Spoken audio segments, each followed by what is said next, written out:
सम्मान सत्कार करने वाले चूहे। एक जंगल में बहुत सारे चूहे रहते थे।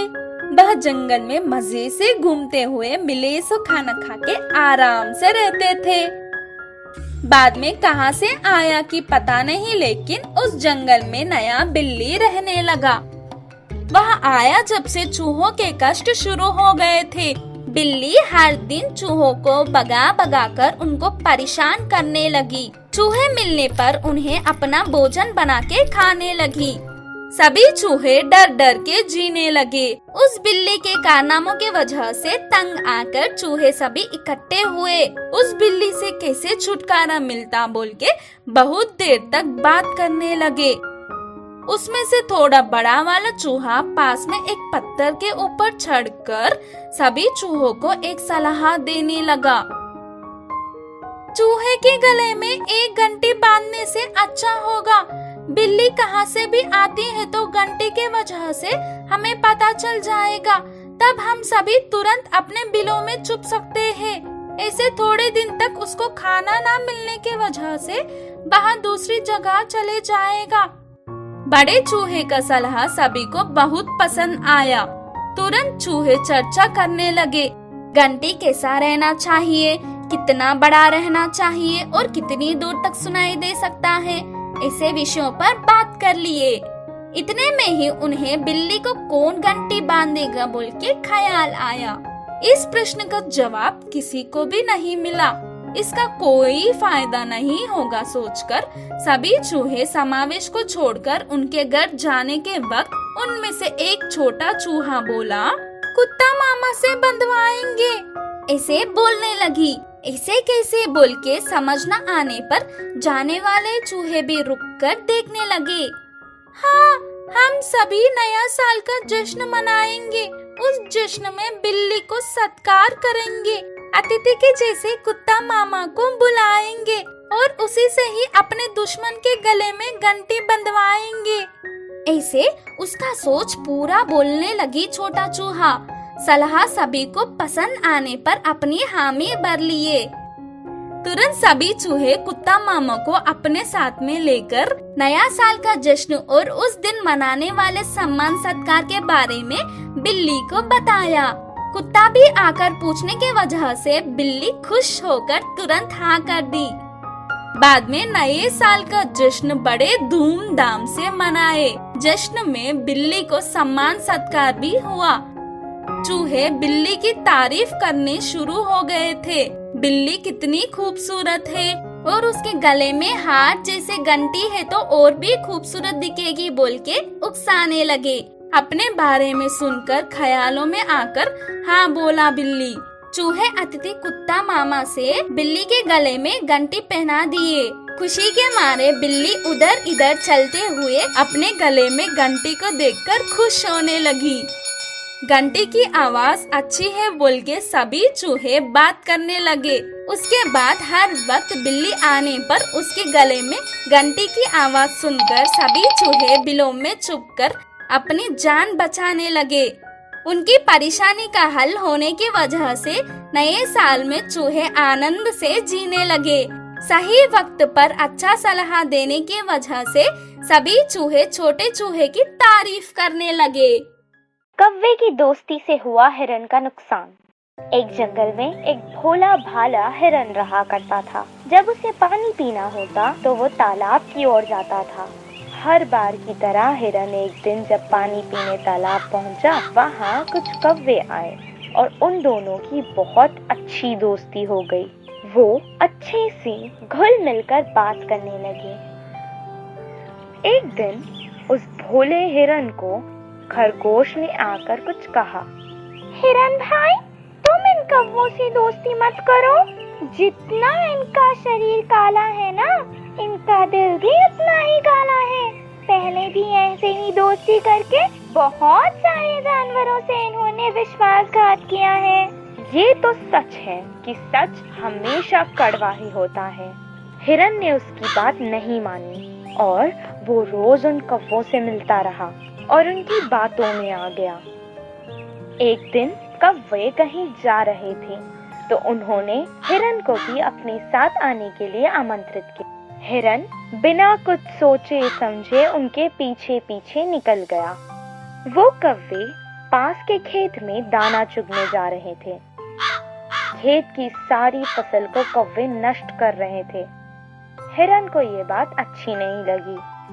दोस्तों, ये जो तुम कर रहे हो गलत है। किसान ने कितनी मेहनत की होगी इस फसल को उगाने के लिए, इसे बर्बाद मत करो। किसान फसल उगाता ही है, आधा उसके लिए और आधा हमारे लिए। इसमें कुछ गलत नहीं है। आओ तुम भी थोड़ा सा खा लो। कौवों ने हिरन की बात नहीं मानी। अचानक उसकी नजर उसकी ओर आते किसान पर पड़ी। आकाश में उड़ने वाले कौवों ने भी उसे देख लिया था और वो तुरंत उड़ गए।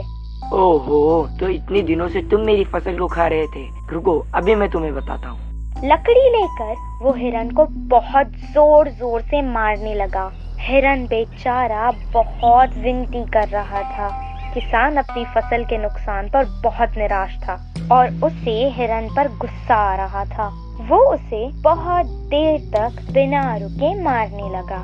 इस कहानी से हमें ये शिक्षा मिलती है कि बुरे लोगों के साथ अगर रहोगे तो वो तो बच जाएंगे पर तुम फंस जाओगे।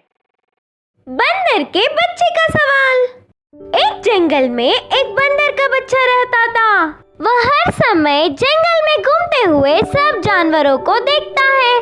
तरह तरह के पक्षियाँ जानवरों को देखते ही एक एक अलग अलग से क्यों है, ऐसे प्रश्न उसके मन में उठते थे। पता नहीं क्यों इस जंगल में सारे पक्षियाँ जानवर एक जैसे नहीं है। एक को पूंछ हो तो दूसरों को बड़ी पंख है। एक जमीन पर भागता है तो दूसरा पानी में तैरता है और एक हवा में उड़ता है। ऐसे क्यों, कुछ समझ में नहीं आ रहा। कोई भी माँ को पहले गुरु मानते हैं ना। मेरे सारे संदेह प्रश्न माँ से जान लूंगी, बोल के माँ के पास गया। माँ, माँ, मेरे मन में कुछ संदेह प्रश्न है, उन्हें आप जवाब दोगे? हाँ हाँ, बिल्कुल दूंगी। पूछो बेटा। उस जंगल में सब अलग अलग है, ऐसे हमें इतने लंबे पूंछ क्यों है? अच्छा, तो यही है तुम्हारे संदेह। हम बंदर हैं, कभी एक जगह पर नहीं रहते। एक पेड़ के ऊपर से दूसरे पेड़ पे उछलते रहते हैं। हमारे पूंछ से पेड़ के डाल को मजबूती से पकड़कर बड़े पेड़ों को पार करते हैं। उतना ही नहीं, हमारे पूंछ से शरीर पे उड़ते हुए कीड़ों को भी भगा देते हैं। अच्छा, ऐसा है। माँ, पूंछ सिर्फ हमें ही होता है क्या, और किसी को भी नहीं होता है क्या? क्यों नहीं, बहुतों को होता है ना। जैसे मछली बहने पूंछ की मदद से ही तैरते हैं। कंगारू काका भागते समय पूंछ को नीचे ना गिरने के लिए मदद के लिए उपयोग करते हैं। अच्छा माँ, तो हाथी की नाक ऐसा क्यों है? तुम्हारे हाथी मित्र के पास जाकर तुम खुद ही पूछ लो ना। बंदर की बच्ची उसके मित्र हाथी के पास गया। हे यार, तुम्हारी नाक ऐसी इतनी लंबी क्यों है? अरे रे, इससे नाक नहीं, सूंड कहते हैं। अच्छा, बंदर ने कहा, यह सूंड से बहुत सारा पानी एक ही बार पी सकते हैं।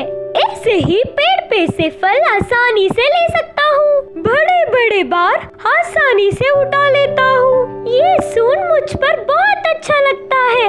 हाँ हाँ, बिल्कुल सच है। हाथी और बंदर नदी के किनारे जा रहे थे तो एक मछली पानी में उड़ती हुई दिखी। मछली दोस्त, तुम क्यों हमेशा पानी में ही रहते हो? डर नहीं लगता क्या?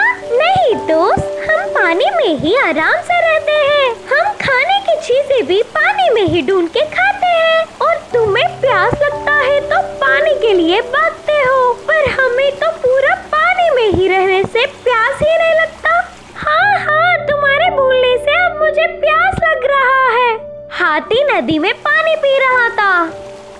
आते हैं मित्रों करके हाथी और बंदर की बच्ची मछलियों को बोल के ऐसे पेड़ के ऊपर से उछले। पेड़ की ढाल पे एक कौवा बैठ के कुछ खाते हुए बंदर की बच्ची को दिखी। कौवे दोस्त, तुम्हें बस पैर क्यों है, हाथ क्यों नहीं है? बोलकर पूछा। हमें हाथ नहीं होते, उसके स्थान पर पंख कहते हैं। उन पंखों की मदद से हम कितनी दूर चाहे उतनी दूर उड़ सकते हैं। ऐसे उड़ते हुए हम खाना खा लेते हैं। ऊपर से हम मौसम का हाल पहले ही जान लेते हैं। तब जल्दी से पंखों की मदद से किसी सुरक्षित जगह पर पहुंच जाते हैं। ओह अच्छा, बोल के उधर से बंदर की बच्ची निकलकर अपनी माँ के पास पहुंच गया। माँ, आज मेरे कुछ मित्रों से मिला। उनके विशेषताओं से वह बहुत खुशी से जी रहे हैं। मैंने अपनी आंखों से देखा। माँ, मैंने जान लिया कि ये भगवान की सृष्टि में हमारे जानवरों की दुनिया बहुत ही अद्भुत है। ऐसे बच्चा खुशी से बोलने पर माँ भी बहुत खुश हुई। इस कहानी की नीति यह है कि खुद अकेले की दुनिया तो नहीं होती, लेकिन जो उसी दुनिया को अद्भुत मान लेता है ना, उनको उससे बड़ी खुशी की बात होगा ही नहीं।